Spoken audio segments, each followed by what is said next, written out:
dan kita masih di sini sama Nadia Christina. Nadia, maaf ya, berarti kamu nggak dipukulin dalam satu tempat, misalnya di dalam kamar dipukul-pukulin gitu, nggak? Itu juga, itu yang 3 jam terakhirnya deh kayaknya. Sejamnya ya perjalanan dari kafe ke apartemen itu gitu. Apa sekarang rasa yang ada di dalam hati kamu masih cinta atau hilang? Jujur sebenarnya masih ada. Masih cinta? Masih ada, cinta ada sedikit. Ya udah, tapi seiring berjalannya waktu dan saya terus-terusan ingat, ayo Nat, dia jahat, dia udah pukulin kamu, udah merugikan secara materi, fisik, mental juga gitu. Udah nggak ada hal baik lah yang harus dipertahankan, buat apa gitu. Ya udah aja, mau masih cinta atau masih apa, udahlah Nat gitu. Kayak gitu. Itu Sakit kan yang kamu rasain? sakit. Karena lagi lucu-lucunya itu kalau saya bilang sih, umur 3 bulan tuh. Kamu nggak coba bicarain ke Alfat dari hati ke hati? Alfat, aku sakit gitu, kamu pukulin ya?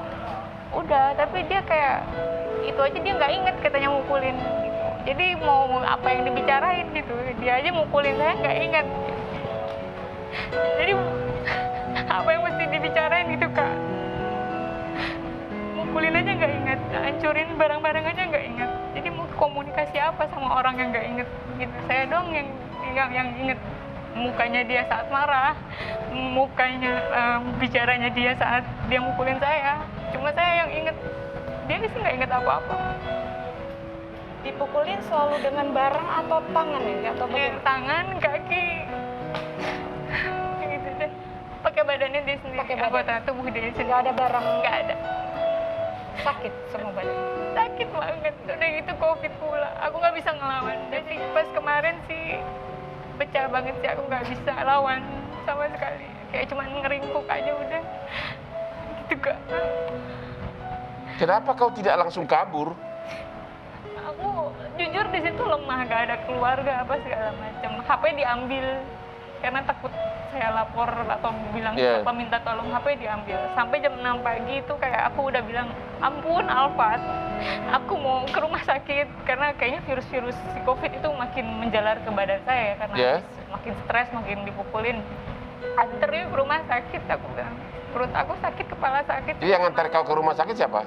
Akhirnya om saya, jam 6 pagi dia kasih handphone, saya telepon om saya. Dalam keadaan kamu habis dipukulin, kamu babak belur berarti? Ada bekas-bekas dipukulin? Ada. Ada luka? Ada, banyak. Terus apa kata om kamu?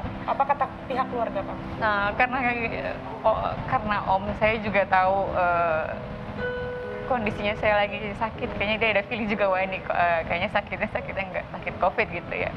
Ya udah bikin surat perjanjian deh yuk, katanya, kata om saya gitu, bahwa Alfat nggak akan melakukan kekerasan sehabis ini, sehabis hari itu gitu. Dia tanda tangan, dia ada. Masih ada? Masih ada. Jadi memang satu-satunya cara, satu-satunya alat bukti adalah segera visum kalau ada penganiayaan. Itu pelajaran penting untuk Itu semuanya. ya. Tapi seperti Ibu Desi bilang, banyak wanita bertahan karena memang dia tidak punya jaminan kelangsungan nafkah. Ya kalau saya sih punya suami yang ngegebukin kayak gitu ya, mendingan hidup ini kan cuma sebentar, ngapain digebukin? Mendingan yang enak-enak atau ya nggak? Ya, semoga masalahnya cepat selesai. Thank you, Ya kan? Ya. Semoga kamu juga diberi kekuatan, diberikan lagi yang terbaik lagi penggantinya nanti ya. Nanti juga nextnya harus bisa memilih-milih ya. Oke. Kalau gitu emang sekarang di masa pandemi ini yang banyak gitu loh, Bang, yang kita dengerin kayak banyak yang cerai, banyak yang maaf KDRT. Ya. Tapi ngomong-ngomong tentang kehilangan pekerjaan, salah satu yang kena dampak dari COVID ini adalah public figure juga ada. Contohnya kayak penyanyi yang sekarang off air-nya udah nggak ada. Ada banyak yang bahkan menjual beberapa aset mereka untuk memenuhi kehidupan pribadi mereka gitu. Tapi nggak sedikit juga ada beberapa public figure yang menjual demi membantu sesama karena kepedulian terhadap lingkungan yang terjadi dampak dari COVID-19 ini. Nah, sekarang ada beberapa tayangan nih, beberapa public figure yang peduli dengan sesama dan lingkungan. Ini dia. Pandemi COVID-19 di Indonesia kian mengkhawatirkan. Mutasi virus corona terbaru membuat tingkat penularan virus ini jauh lebih cepat dari sebelumnya. Melihat kondisi tersebut, beberapa public figure mulai menjalankan aksi-aksi kemanusiaan untuk membantu para pasien COVID-19, tenaga kesehatan, atau orang-orang yang secara langsung terdampak pandemi. Salah satunya adalah Ananda Omesh. Ia berinisiatif mengubah salah satu mobil kesayangannya menjadi mobil darurat untuk mengantar pasien COVID-19. Selain itu ada Nino Kayam. Sebagai penyintas COVID-19, Nino mendonorkan plasma konvalesen untuk membantu mereka yang tengah berjuang sembuh. Artis sekaligus presenter cantik Hesi Purwadinata juga menjadi salah satu selebriti yang ikut andil dalam membantu orang-orang yang positif COVID-19 dengan rutin membagikan 10 paket obat-obatan dan vitamin bagi masyarakat yang sedang isoman. Begitu pula dengan pedangdut Anisa Bahar. Ia kini tengah menjadi sorotan publik karena hendak melelang rumahnya yang berharga 4 miliar rupiah untuk membantu korban COVID-19. Anisa Bahar mengaku merelakan rumah hasil kerja kerasnya itu untuk beramal.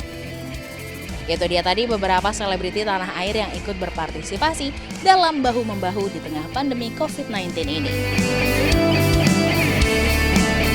Kita langsung aja undang, ini ada Mbak Anisa Bahar.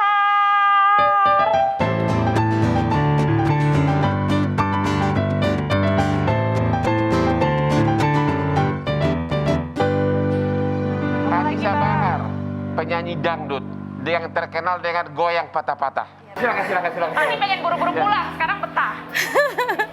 Apa kabar? Baik. Apa kabar? Iya, baik sayang, baik. Jadi saya baca di media, Iya. Anisa Bahar ini mengiklankan rumahnya seharga 4M, Ya. janji mau disumbangkan untuk korban COVID. Jangan-jangan kamu pura-pura aja bilang kok mau nyumbang agar rumahmu laku. Abang jahat banget sih pikirannya. Ya, buktinya Enggak lah, sampai Bang. sekarang nggak laku rumahnya. Enggak bang, sebenarnya dari pas pandemi kemarin itu aku udah mencoba membantu tapi pakai uang pribadi. Tapi namanya uang pribadi kan udah makin habis. Jadi Bang. kamu sudah Tabungannya mengeluarkan udah uang menipis. pribadi? Hah? Udah sampai berapa uang pribadi kamu habis? Lumayan lah, aku nggak ngitung berapa-berapanya. Sebenarnya ini bukan kali pertama sih bang, waktu musim banjir waktu itu aku jual mobil buat beli perahu karet kayak gitu-gitu. Masih ada penghasilan sekarang ini? Alhamdulillah sih ada aja. Hah?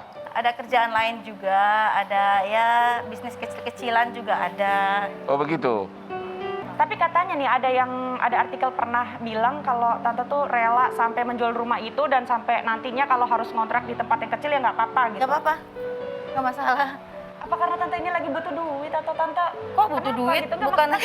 Kenapa gitu tante? Sorry ya tante. Maksudnya kan, Kenapa? kenapa gitu tante sampai mau mengorbankan diri tante untuk sampai ngontrak gitu? Ya, Shelly mau nanya, jangan-jangan ini cuma pencitraan gitu Ah, loh. enggak lah bang, masa sejahat itu sih kita mengorbankan nyawa orang lain untuk Ya, sebuah tapi kau- pencitraan. Karena aku pikir ya, dengan aku menjual rumah, aku nggak akan mati. Tapi dengan aku bisa menyelamatkan nyawa orang banyak, itu lebih penting menurut aku. Anisa Bahar. Ini dia ya, yang salah satunya yang rela untuk melakukan demi lingkungan dan sesama ya. Jadi aku dari dulu, dari umur 6 tahun memang udah berjuang buat keluarga. Masa kecil aku harus bekerja untuk adik-adik dan kakakku sekolah, jadi udah biasa buat aku. Untuk berkorban demi orang lain. Dan masih ada keseruan lainnya lagi, jadi jangan kemana-mana, tetap di Hotman Paris Show. Jangan kemana-mana, tetap di Hotman